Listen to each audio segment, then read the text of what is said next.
ये अधिकार है, हाथ लगा के ये रही है पूरी पुलिस, ठीक है।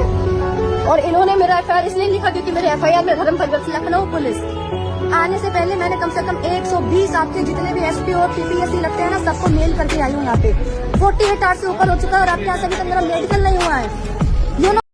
कई दफ़ा ऐसा होता है कि आप थाना में संगीन अपराध का कंप्लेन करने गए हो और कंप्लेन पे एक्शन लेना तो दूर, पुलिस आपके कंप्लेन ही दर्ज नहीं करती, या फिर कोई ऐसा अननेसेसरी रीज़न जैसे ये दुष्कर्म हमारे थाना क्षेत्र में नहीं हो, या फिर वगैरह वगैरह बोलकर आपका कंप्लेन रिटर्न कर देते। और कुछ समझ में ना आए तो हमें क्या करना चाहिए?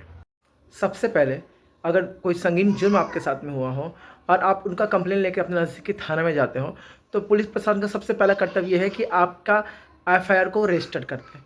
और अगर वो ऐसा ना करते हैं तो आप इनको 0 एफआईआर के द्वारा कंप्लेन को अपने नज़दीकी थाना में दे सकते हैं और जहां अपराध हुआ है वो उस थाना में उस केस को रेफ़र कर देगा।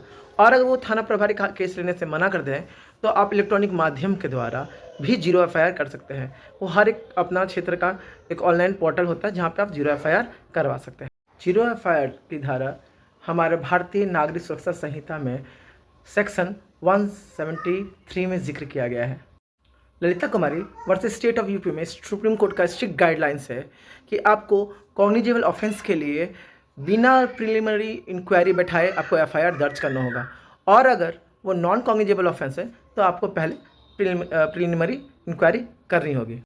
और इसके बावजूद भी पुलिस आपके एफआईआर को दर्ज ना करे या दर्ज एफआईआर में कोई एक्शन ना ले रही हो तो आप स्वतंत्र रूप से सुप्रिटेंडेंट ऑफ पुलिस के पास में भी अपना कंप्लेन बाय पोस्ट भेज सकती है, सेक्शन 173 सब सेक्शन 4 और भारतीय नागरिक सुरक्षा संहिता के तहत। और अगर एसपी साहब भी आपकी बात ना सुन रहे हो और ना ही आपका कंप्लेन में कोई काम कर रहे हो तो आप स्वतंत्र रूप से हायर अथॉरिटी या मजिस्ट्रेट के पास सेक्शन 175 सब सेक्शन 3 और भारतीय नागरिक सुरक्षा संहिता के तहत में अपना कंप्लेन दर्ज करा सकती है। वहाँ पर आपको एफिडेविट लगाना होगा कि आपने एसपी के पास भी लेटर दिया था बट कोई सुनवाई नहीं होगी।